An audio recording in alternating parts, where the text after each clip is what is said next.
accepting our invitation. Please, you may start. Okay, hi everyone. Good morning from Phoenix, Arizona. It's 5:02 in the morning here. My name is Riva Drummond. I am a clinical professor at the Carey School of Business, Arizona State University.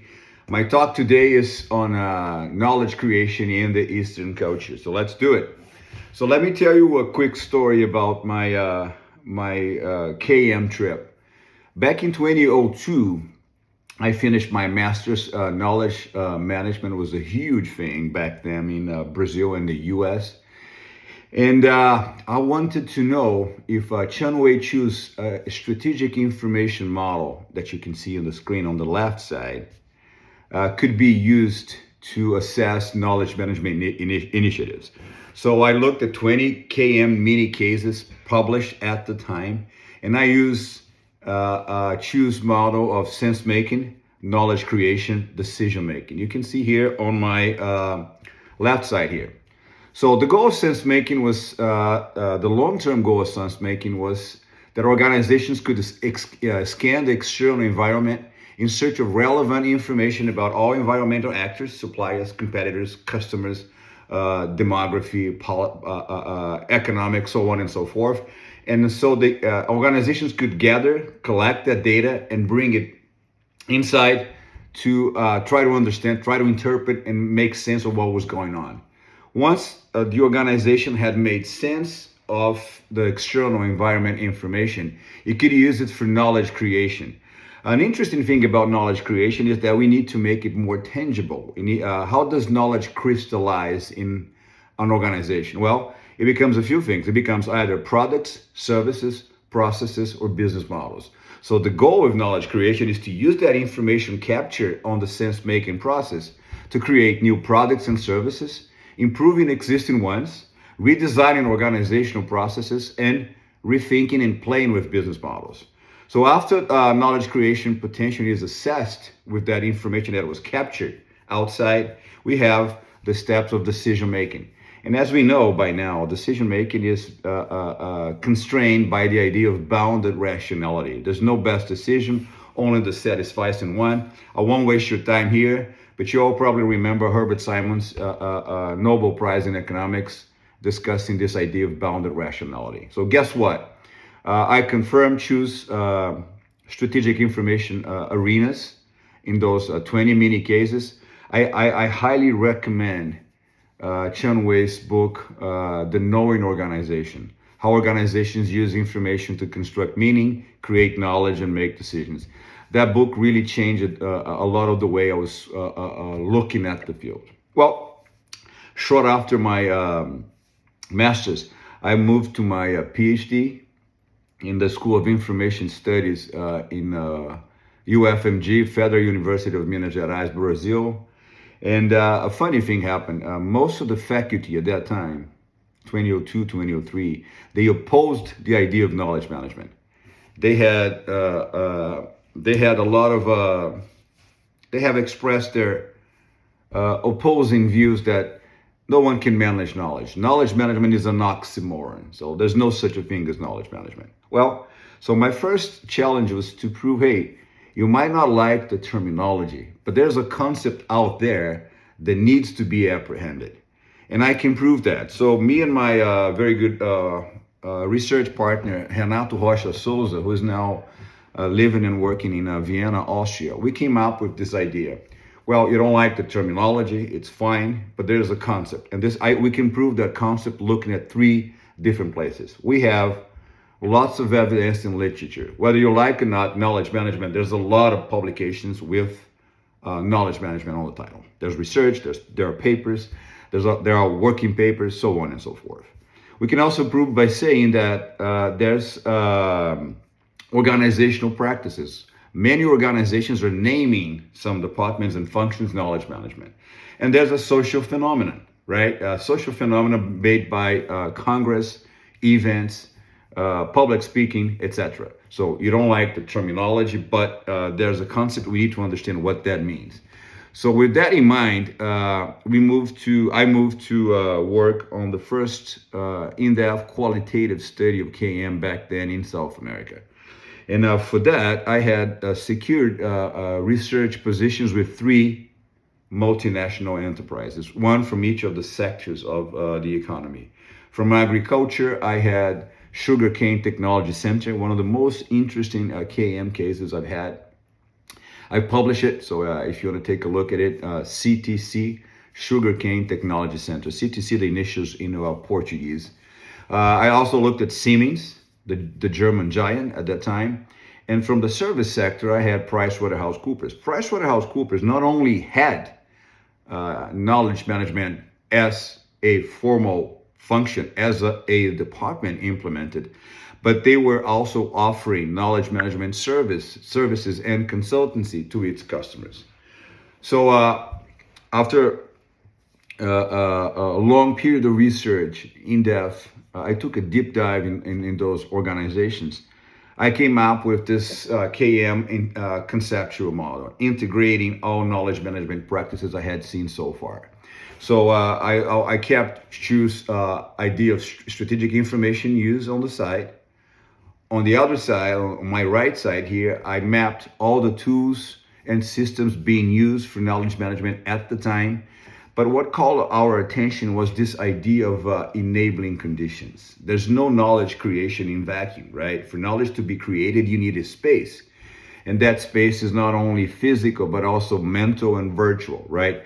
Nonaka was discussing a little bit of that, calling it ba. Ba roughly translates into space in Japanese. So we understood that a key component, the liaison between strategy and execution, was this idea of ba, or enabling conditions, and I was set to map it out.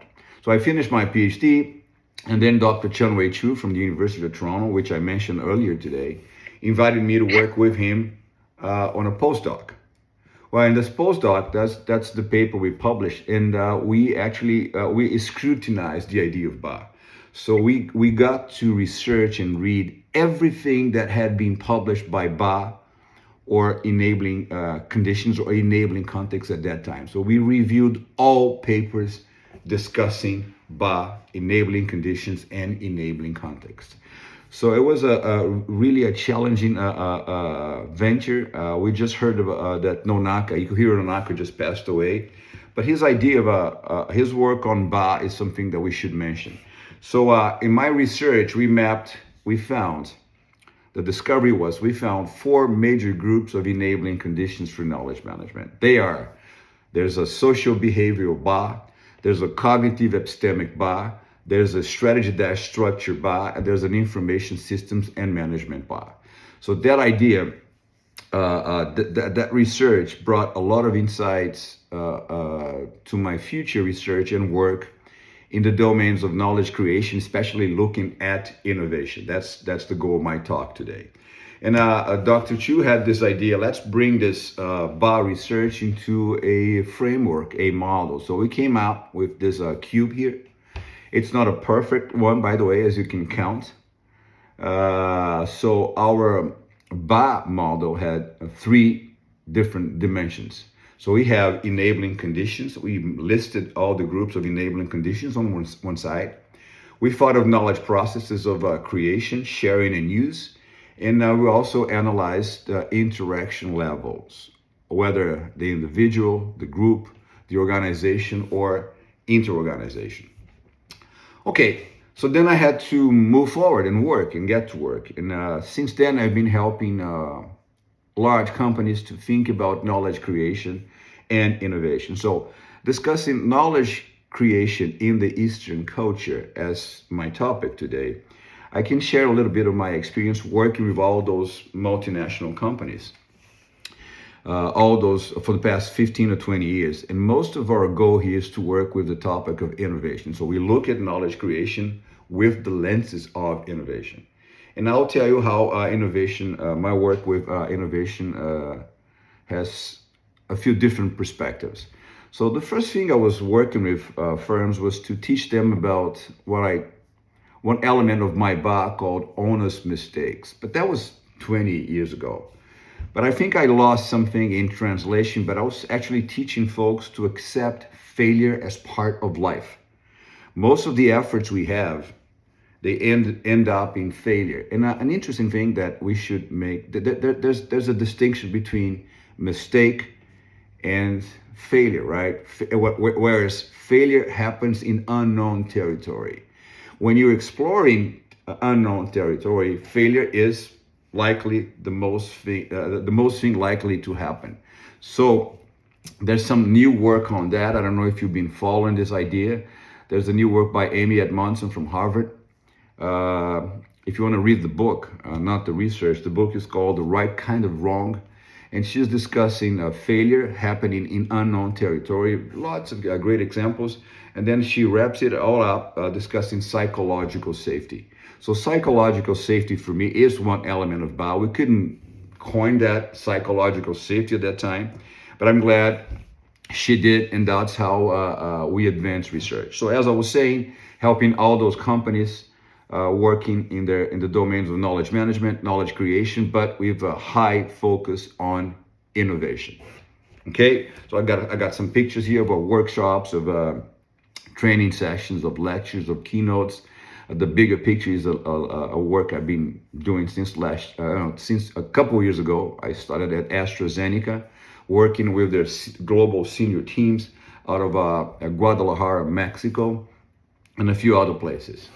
So before we discuss, and I show you where my emphasis in innovation is, we need to revisit a very classic paper on sense making. This is a classic. This is entitled Toward a Model of Organizations as Interpretation Systems by Carl Weick and Richard Daft. This is probably back in the 80s, Academy of Management review. But anyway, what's interesting about this is that gives us a sense-making starting point for discussing knowledge creation in organizations. So I have two axes here. My y-axis, I have the assumptions about environment. So what is this external environment analyzable or non-analyzable? And on my X, I have the level of organizational intrusiveness, meaning how much the organization goes out to scan the external environment in search of relevant data about all the environmental actors I mentioned earlier. So you can have a very active posture where I formally and systematically scan the external environment in search of relevant data and information, or you can have a passive posture where the organization doesn't have a systematic, active approach, but it takes any information that it can get by chance, by serendipity, it doesn't matter. So if you look here, I hope you can follow the clicker on my mouse. At business schools, we were trained, and we train people in discovery mode. Meaning what? The environment is always analyzable, meaning information is out there, data is out there. All you have to do is go scan it, gather, collect that data, bring it inside. And our organization should have this active, proactive, systematically posture in scanning the external environment. So if discovery is your mode, you are managing for efficiency. I call that traditional management. And we use traditional management tools for knowledge creation. We use surveys, we use focus groups, we use competitive intelligence, we use market research. They all make sense in discovery mode, okay? But what happens when organizations are active? They actually systematically scan the external environment, but they go out there and either they can't find the data or the information because it doesn't exist, or they do find it but can't make sense of it. So we have a different quadrant here. We call this enacting. And enacting, none of the tools of discovery make sense. Well, simply why? Because market research, for example, doesn't make any sense. How can you research markets that don't exist yet? How can you do any surveys? How can you do focus groups? So why? Because here in enacting, you're facing uncertainty. So in discovery, you're managing for efficiency, but on enacting, you're managing for uncertainty. So discovery, efficiency, traditional management works. All the tools that you have learned about work pretty fine. But enacting, none of those tools make sense because we are managing for uncertainty. So we have to look for different toolbox. So the point is here, that's when my innovation approach differs. I work with innovation as knowledge creation in discovery mode, where I'm managing for efficiency, but I also have to teach executives to work with managing for uncertainty. And none of us here, we appreciate uncertainty. Why? Because we don't speak the language. So the goal here is to become bilingual. I speak the language of traditional management, but I also speak the language of entrepreneurial management. They are two different approaches, and I need to speak both languages. So that's the basic idea. So let me give you just a few slides on discovery. Here, I'm connecting innovation, knowledge creation to strategy. You might be asking yourselves, but why? Well, if you go back and rethink what we have been reading about strategy as a statement of competition, you might know that all strategies seek growth. Year after year, when I was CEO of a few companies, president, the board would demand growth year after year. They would ask me, what are your growth plans for the next fiscal year? So guess what? The only best way to deliver growth year after year is innovation. So innovation fuels your growth engine, either by incremental innovation and continuous improvement, which is the land of discovery, traditional management for efficiency, or with innovation leaps, managing for uncertainty, looking at semi-radical or radical innovation. So for discovery, for traditional management, I would give executives a simple framework to think about. One, as you can see, strategy. What's your innovation strategy? What's your knowledge creation strategy? That was my question. How is it going to fuel the growth you need in your strategy? Second, once you have a strategy, let's discuss execution. What hurdles, what problems you foresee in execution? Third, do you have the tools and systems in place to execute your strategy? And four, how do I measure that? And as we know, measuring knowledge management initiatives and innovation, it's not an easy job at all. So this is the work for traditional management, for continuous improvement, for incremental innovation, for discovery mode, I was discussing with you. So I showed them some interesting frameworks to rethink and redefine innovation. I don't know about your experience, but mine is an interesting one. Been talking to all those C-level folks past 20 or so years. And when I asked them about innovation, I asked them, well, what's your definition of innovation? Most of them cannot come up with a shared common definition of innovation. And when I ask them for examples, all they can think of is innovation as technology or innovation as product. But it's a very myopic view of innovation. So I present this model by actually an IBM executive named Nick Donofrio. You can Google him, very interesting work. And Nick came with this definition that strategic innovation is knowledge creation, highlight this, knowledge creation, or value creation at the intersection of a company's technology, look here on my right side, and a company's business models. So value creation happens in between a company's technology and a company's business model. And we have 6 innovation levers to play with. So innovation is not only product, but also services, processes, the use of enabling technologies, value proposition, innovation in supply chain, and innovation in customer segments. In customer segments, I've always helped a company to think about how to attack non-consumption. Folks who are not our customers, under which conditions could they one day become our customer? So I will wrap this up right now with metrics and rewards for innovation here. And frankly, that idea came from my knowledge management PhD, giving people this value chain perspective of metrics and rewards, looking at primary activities of the value chain. So we have metrics of inputs, of process, of product, or outcome and results. But here lies the core of my talk today. How can we manage knowledge creation when it comes to innovation under conditions of uncertainty? And most of the calls to work I have right now is to discuss innovation defined as managing under conditions of uncertainty.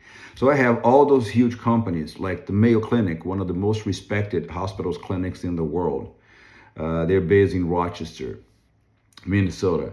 We also have a Mayo Clinic here in Arizona. We have a Mayo Clinic in Florida. They do amazing research, amazing people, smart people. AstraZeneca asking the same question: how can we lead knowledge creation and innovation if we're facing uncertainty? And Bradesco, one of the biggest banks of Brazil, also had the same question. So they were okay with this idea of innovation as traditional management, as managing for efficiency. But they told me that, hey, the tools we have been using for innovation under discovery, under traditional management, they don't work when we're facing uncertainty. And worse, our executives don't speak that language. So my goal right now is to help companies face uncertainty.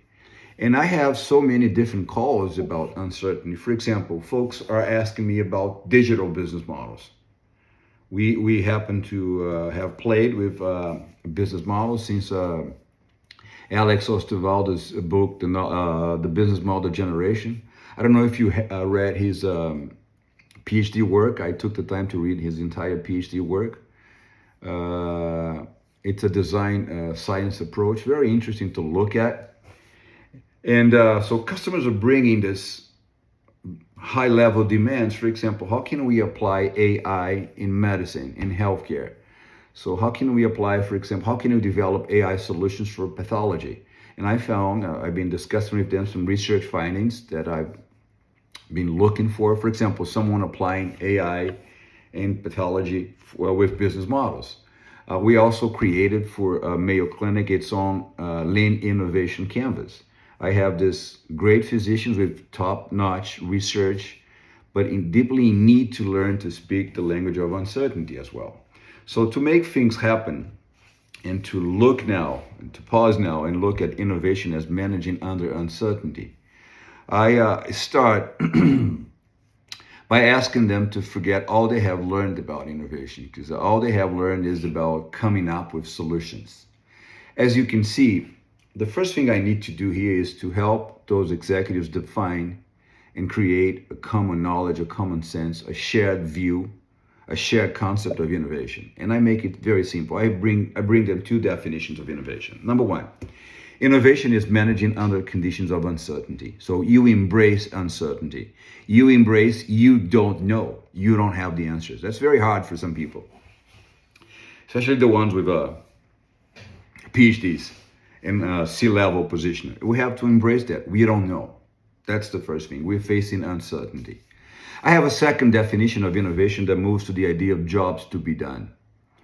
And that idea is a little bit more interesting because when it comes to innovation, I ask executives to forget about technology and product specs. Because frankly, no one cares. Customers don't care. They don't buy it. So when it comes to innovation, forget about technology, forget about product specs, and try to answer a very complex, tough, difficult question. What is the problem your customers, prospects, suspects are trying to solve? What are the tasks they are trying to execute? And how can you innovate or help them at a profit for you, making their lives easier, cheaper, simpler, faster, and more convenient? I always love giving this example of when I moved to the States, my wife forced me into cleaning the house, and she assigned me to do all the vacuum cleaning. And I hate that. I hate vacuum cleaning, those big bulk dust bags, those long cords. I have, back problems. So I was thinking, what can I hire to do this job on my behalf? So I went to a paradise shop here in the States called Bath, Bed and Beyond and bought a Roomba robot. I have no idea how Roomba works. I have no idea what technology is inside. I don't even know what processor it uses. I don't know how it scans the environment. I hired Roomba to do something I didn't want to do. So that's the core idea of the job to be done. So if I give them the definitions, the second thing is, let's split innovation into 4+1 steps. Remember, here we are managing for uncertainty. We should not use traditional management method. So innovation can be deployed into 4+1 steps. Innovation is, as you can see here, follow my clicker here, insight generation. Second, problem framing. Third, prototype-solution. fourth business model. Those 4 elements, I call them entrepreneurial management. And we are managing for uncertainty. Once we have solved uncertainty through all the 4 steps, we jump to the +1 element, which is scale. And when I jump to scale, I move back to traditional management, and I have to manage for efficiency reasons, efficiency problems. So I give them a definition, and I give them 4 steps of innovation to think about. And mainly working with lean innovation. What's the problem here? Executives, they want to jump right into into step number 3, which is solution. Oh, I have an app, I have a solution, I have an idea. And I said, no, this is not how it works.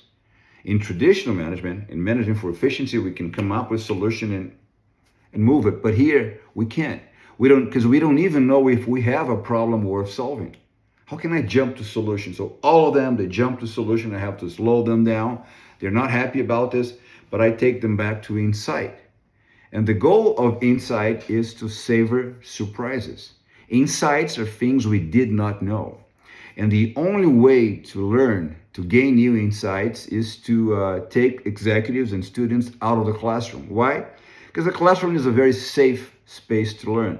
I have no idea how folks teaching entrepreneurship and innovation can think that they can teach someone to do any of that inside a classroom. They have to go out there to real world, talk to strangers, meet strangers, and make things happen. Because one thing you're going to see is, I have this motto with me.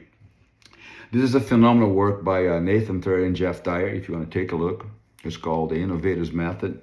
I read the research, but if you want to just jump fast to this, you just read the book.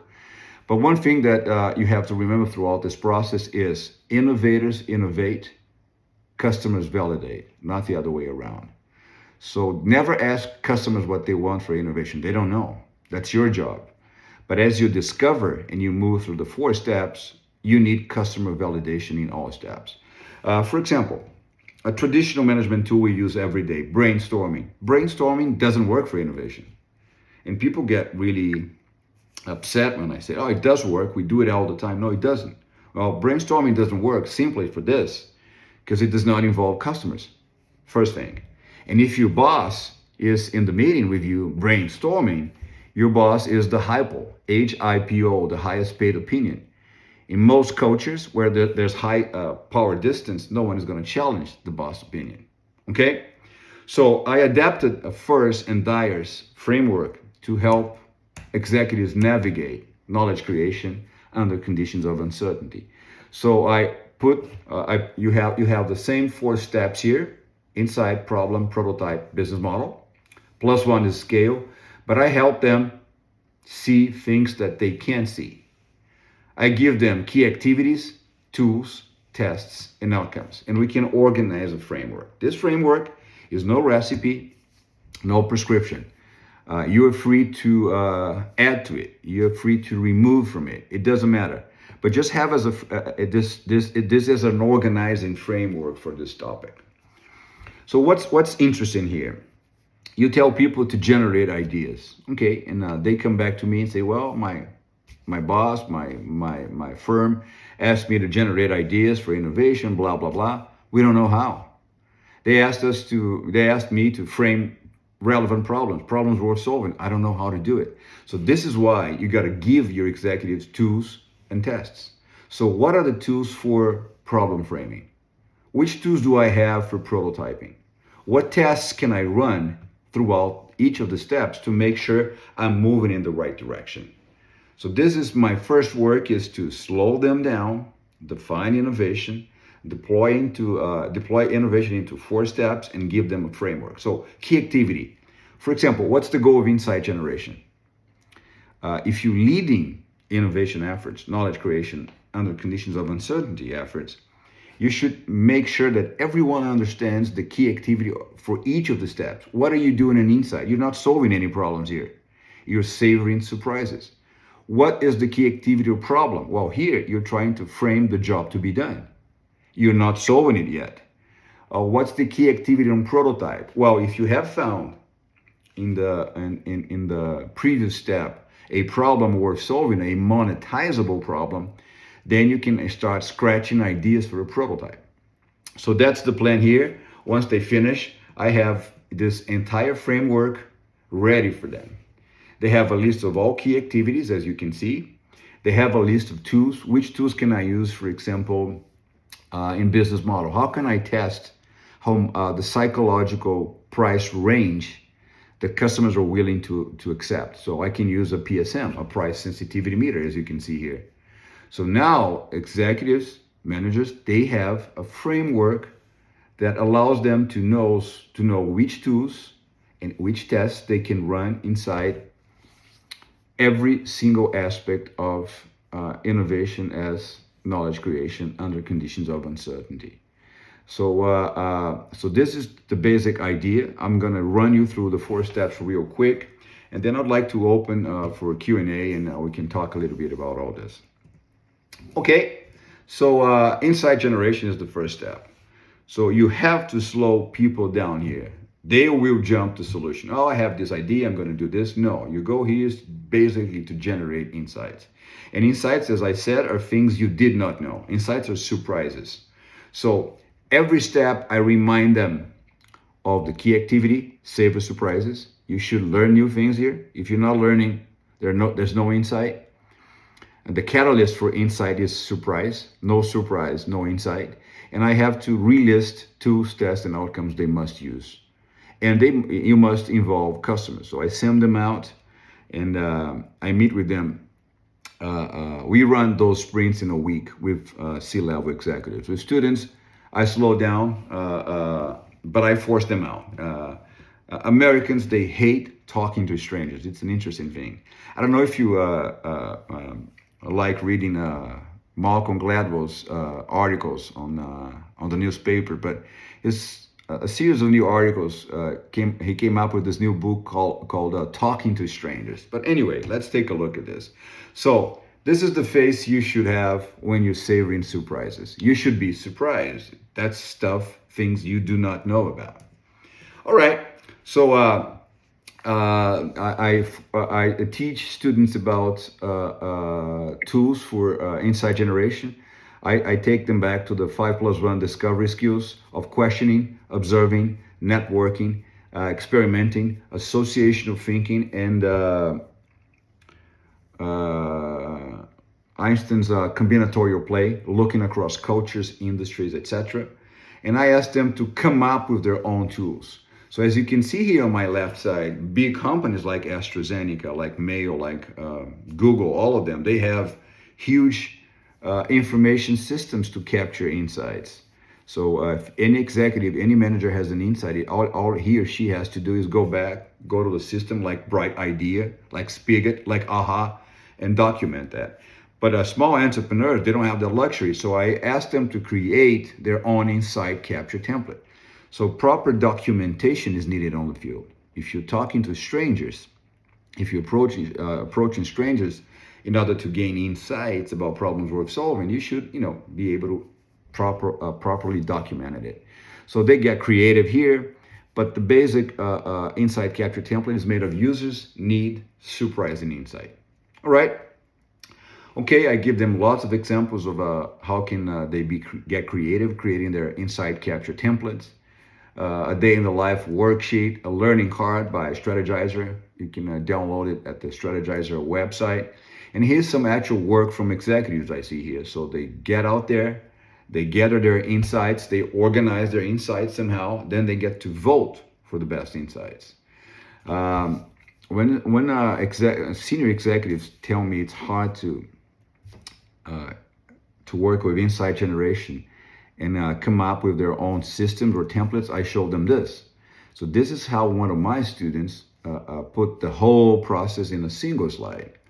And then they are really, oh, this is interesting, this is amazing. And then I tell them, surprise, surprise. So this was done by one of my undergraduate students. So if she could do it with no work experience, well, I expect that you do amazing things with it. Once we have discovered new insights, we're going to take these insights to the next step, which is problem framing. And I have a critical aspect here. But remember one thing. All the 4 steps, you have possible outcomes. One of the outcomes, the common outcome is called pivot. You can and you should pivot in all 4 steps. If you haven't found any surprising insights, just pivot, abort it, do it again. You can only move to problem when you have found insights about problems worth solving. You want to test those insights to see if they are problems worth solving. So at the insight step, quantity is a better predictor than quality. So I encourage them to vote for 15, 20, 25 insights. So now what they're going to do is the most voted insight is taken to the next step of problem solving, problem framing. And they need to tell me if that insight is a problem worth solving. To learn if that problem is worth solving, they should apply tools and tests, as you can see. So no problem, no opportunity, because no one will pay you to solve a non-problem. So what's the goal here? Again, remind them of the framework. So what tools can you use to see if those insights are problems worth solving? So we're trying to see if we can find monetizable problems. They should run tests. They love putting out smoke tests. And they should have an outcome that can be a customer vision statement, or it can pivot. So let's take a look at the problem step. Which problems are worth solving? Not all problems are worth solving. We're looking for bumps. Bumps is my acronym for big, unsolved, meaningful problems worth solving. So here, I'm mostly, the tip I offer here is follow emotions. Strong emotions always lead to problems worth solving. So I tell them that they should look for a pain or a desire, but most likely a pain. When you see people complaining, cursing, crying, wasted hours, follow that lead. So I'm looking for struggles, difficulties, obstacles, dilemmas, challenges, opportunities, issues, etc. So I'm looking for bumps. Monetizable problems, if you want to write this down, are problems that keep people awake at night. Problems that cause people great stress, that consume their time deeply. So that's the kind of problems we're looking for. Remember, not all problems are worth solving. I make this difference by telling people about shark bites, problems worth solving. People would readily pay for you to solve this. And mosquito bites, problems that exist, but people recognize them as a problem, but they wouldn't pay for you. They wouldn't pay you to solve them. Okay, so they use tools such as a customer journey line. They do a complete pain storming of customer activities based on those insights. And now we're looking at the unhappy faces. Check this out. So I'm looking for pains, as you probably noticed here. And when they have discovered those pains, they should run what we call a root cause analysis, asking why 3 times. This is a good example of this. So they learned that the problem is malnourishment.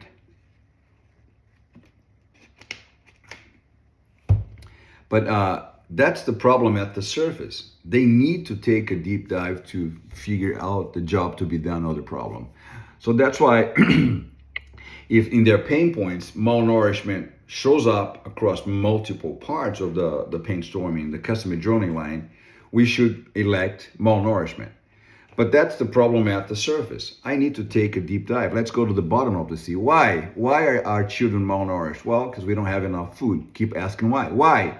Because we have poor soil. Why? Because we have no fertilizer. So the problem of malnourishment is not malnourishment, it's lack of fertilizer.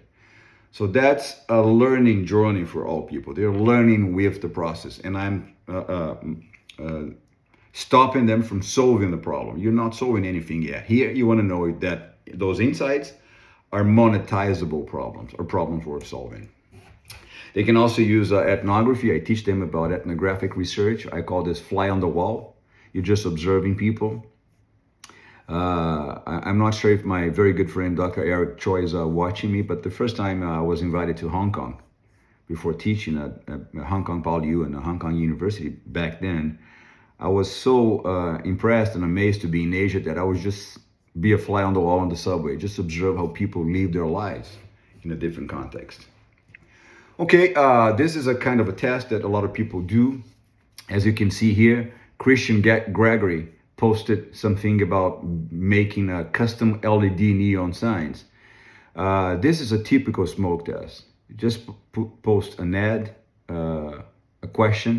He doesn't have anything. He hasn't built anything yet. He's just trying to see if that problem is a problem worth solving. If people like myself with pinball machines would pay him to solve that problem. Or they can run cold call tests with experts. So they're trying to learn if that problem is a problem worth solving. They start writing sacrificial concepts. I encourage them into this domain of becoming creators. I personally believe that the world is made for creators, not for people who are copying stuff. Just come up with your ideas, sketch what you have, create things. And then if the problem is worth solving, we write a customer vision statement stating who is the customer on this side here, who is not the customer. They always need to provide supporting data of their field exploration. They describe the job to be done, and they write a simple vision of how they are going to solve that problem. This simple vision here is mostly a theoretical prototype. That's our connection from problem to prototype. And remember, innovators innovate, customers validate, customers should be involved in all steps. Okay, and then we move to prototype. I love this quote by the Kelly brothers. I happened to visit Tom and David Kelly before they paid me a visit at HSM in São Paulo, Brazil. And I love this idea that stop the blah, blah, blah and bring me a prototype. Show me how your idea works. Show me how your concept is solving a problem, a customer core problem. So that changed a lot of my own perspective. So again, I present them the model. I give them the tools and tests. For example, if you need to create, if you need to prototype, what can you use? So they learn about solution storms. They learn about the 4 types of prototypes. They run tests to see if they're moving in the right direction or they should pivot. And as you can see here, oh, by the way, I have a very cherished memory here from my work with master students at Hong Kong, PolyU. I brought my Legos and I allowed them to prototype, and they were very creative, very, very creative. They built an entire city at that time. I can't remember exactly what we were doing, but I remember it was a fun, engaging experience. And their concept brought lots of different ways to solving the problems we're looking at back at that time. But one thing that I recommend here is you should slow people down here. I do not allow any executive, no matter how senior the executive is, C-level or not, or manager, to use technology at this stage. I force them to go back to cardboard and paper. And so those are the prototypes we use right now. So I don't know if you heard about the Wizard of Oz prototyping, where you're faking. We call those pretendotypes. We fake, we have a prototype. I have a very interesting IBM story I learned here with the folks from IBM. But basically, I'm slowing people down and forcing them to think through every single aspect of what they're trying to build in order to solve the problem that they framed in the previous step. So they come up with this crazy stuff made of cardboard, and then they have to design step by step of how their prototype is solving the problem. So we have to have a clear understanding. I use a methodology called CRIT, or design critique, a wonderful methodology I learned in design schools. And then we run tests. I don't know if you, when you're navigating the internet or you're just going on your smartphone, sometimes you see some ads, and some of those ads are games. Those games have not been developed fully, because game development takes millions of dollars. So when you are watching YouTube or on Instagram and you saw those ads, that's a 30-second ad. That's a game. I don't know if you remember this game, a king. You have to save a king, right? So they're giving you a sample of a prototype to see how you interact with that prototype tapping on the screen. So that's when they know that they should move forward with the game, or they should abort or pivot game production here. Then we run tests to see if your solution works. If you have used knowledge, you have created knowledge to manage uncertainty. We use tests such as the WOW test. The WOW test is an interesting one because I call WOW WTF, and you probably know what WTF stands for, right? So when those executives, those managers create their prototypes to solve that problem, they think they're going to stay safely inside a classroom and say, no. I have minivans parked outside. Each group is going to go to a different part of town, and you're going to show that prototype to real people. And the first test is the wow test. When they show the prototype, they should look at people's face, right? If they do a wow, or if they do a WTF, you have instant feedback of what worked and what doesn't work. We also run payment tests. We fake payment tests. It's not enough to say I'll buy your prototype or I'll buy your solution. No, you got to actually show me proof that you were about to give me your money. Then tools such as solution storms, etc. And then I force them to action. Those are executives coming up with their own solutions, creating their own solutions. So they come with minimum awesome prototypes, MVPs, so on and so forth. Then I jump to business models. Students are very familiar with business models due to the popularity of the business model canvas. I found it good and bad at the same time, because sometimes we oversimplify the idea of business models. They are not as simple as they look like, so you should facilitate the problem. My advice is, if you haven't figured out how to delight a customer with your solution, don't even think about the business model. You're not ready yet. You have to run your tests to make sure your customers are happy with your solution. So then again, show them the framework. Which tools should they use for business modeling? So I bring, the idea of a price sensitivity meter. If you have a background in economics, you remember it's called Van Westendorp's price sensitivity meter. They test the psychologically accepted range of prices for a given solution. They come up with the business model canvas, the business model snapshot, a consumption chain. They can use love metrics, but I highly recommend at the business model stage to use financial metrics, either a P&L, a cash flow statement, something like that. And then we move to that's the business model snapshot here. That's a price sensitivity meter. And they have fun. Check it out. They're learning to face uncertainty. They're having a lot of fun. This is probably the first thing I do to break the ice. It's probably a marshmallow challenge. That's a huge prototype session here, and that's how we do it. As I was telling you, the whole process I use design critique. Participants learns that we are not attacking them. It's not a personal attack. You should not be aggressive. You should not be disrespectful, but we are attacking ideas and concepts. And when you sit down and offer them some criticism, they receive immediate feedback of what works and what doesn't work, and so they can go back and improve it, do it again, repeat the process. So what's next for this? Well, my goal here is to approach knowledge creation through the lenses of uncertainty. That's my focus here on innovation, on knowledge creation in the Eastern culture. Most of my work is done now around knowledge creation and innovation, especially looking at uncertainty. So I got that from the World Economic Forum in 2015, and it's discussing 2025 this year. Did those technology executives, did they get it right or no? You can take a quick read here. And now we're moving to a new research where everyone is talking about AI. Here at Arizona State University, I think we're the only university with a partnership with OpenAI. So we have access to a lot of the features most people have to pay to use. But then WEF just came out with a future jobs report. And if you take the time to scrutinize it, you see the role of knowledge creation under conditions of uncertainty, how this is going to grow even more. By the way, you can read here economic uncertainty, as we have been discussing. So that's all I have to present today. Thank you so much for the opportunity. I think if you guys want, Moria, let me know if we can have a short Q&A session here. Of course, that's exactly the time. And we had a question on the way regarding someone that didn't yet understand your new definition of innovation, but I think that already, I didn't stop you because I think you expanded 2 minutes later. So I see Rudy nodding his head. And in the Western way, not in the Eastern. I want to start with a question.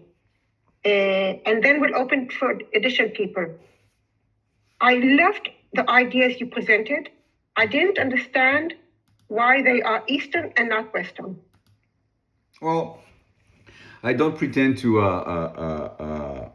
in this discussion here, tell you what folks in the Eastern are all discussing and thinking about innovation. My goal was to bring to you what the demand on our work here in most universities and consultancy have been.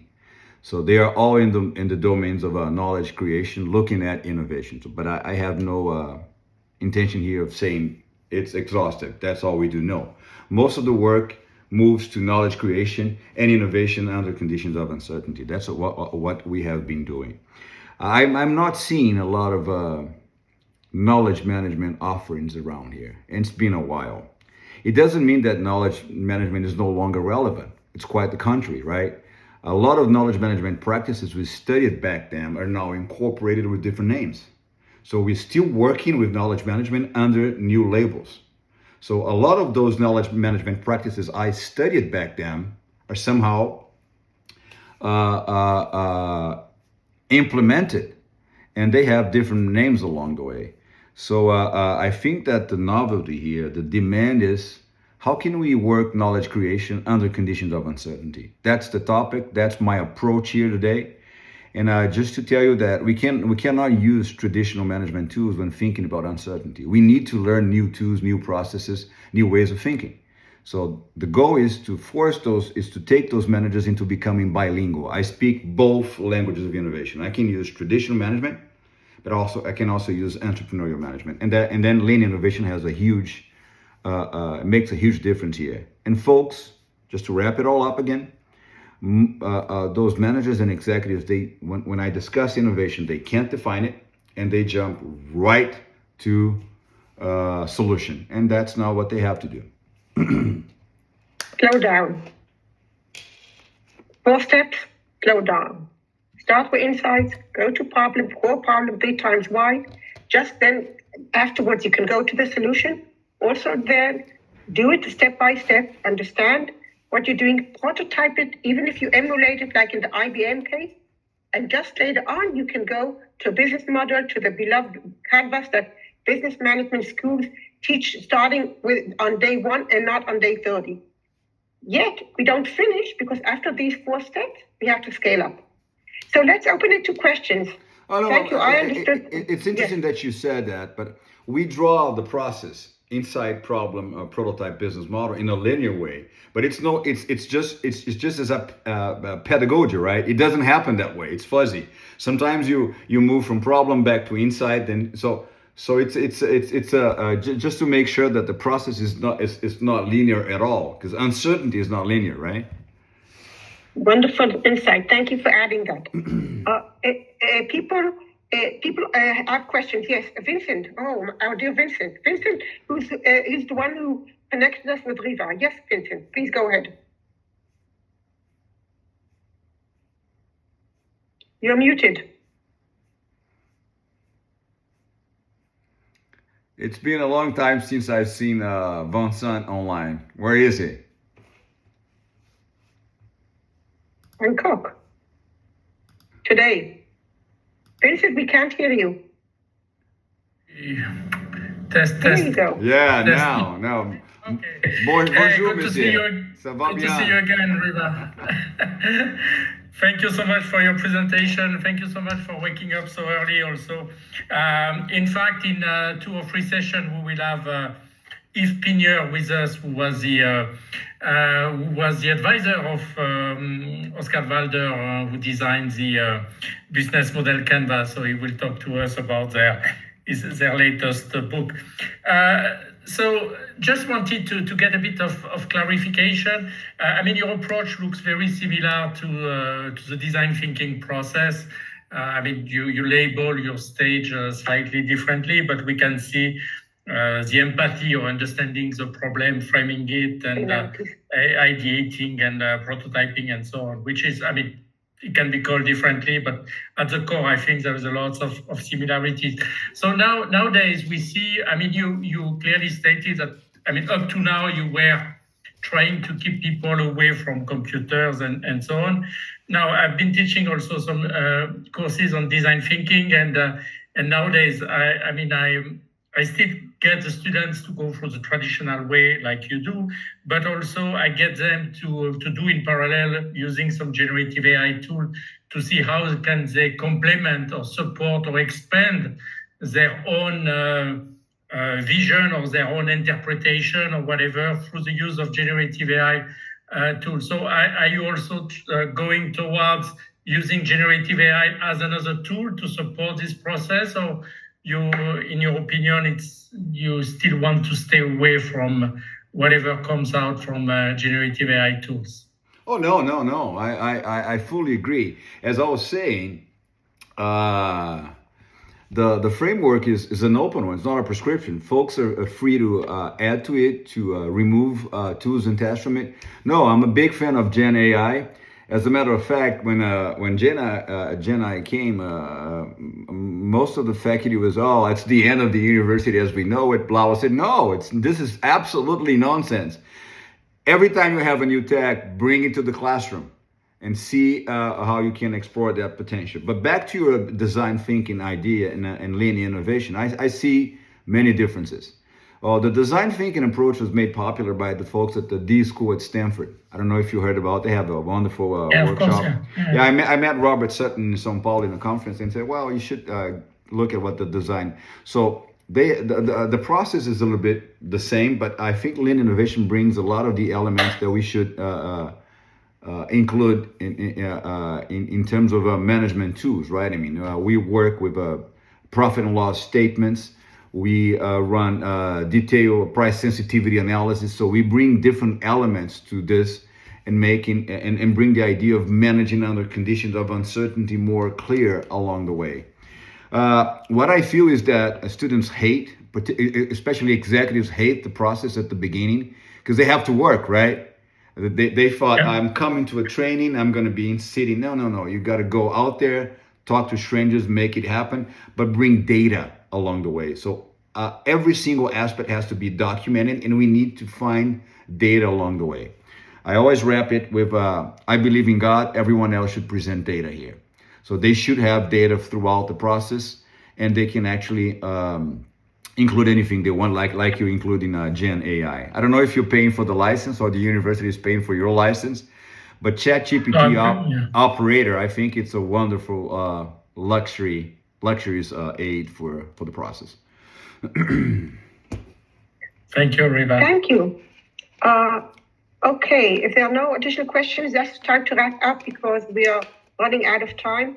Thank you so much, Dr. Riva Drummond. I've learned a lot, both frameworks, methods, tools, and good practices on the way. I call them TTOs. I call them good tools, practices. I call the framework so students can remember. TTOs, tools, tests, outcomes. It's not enough to talk about design thinking, about the steps. I always ask, okay, give me your TTOs. What are your tools, your tests, and outcomes? And when they present, that's different from design because they have to show me evidence of tools, tests, and outcome backed up by data. Wonderful. Kindly remind you, please send me your slides if possible so we can share them as a PDF for those who have participated. I'll be waiting.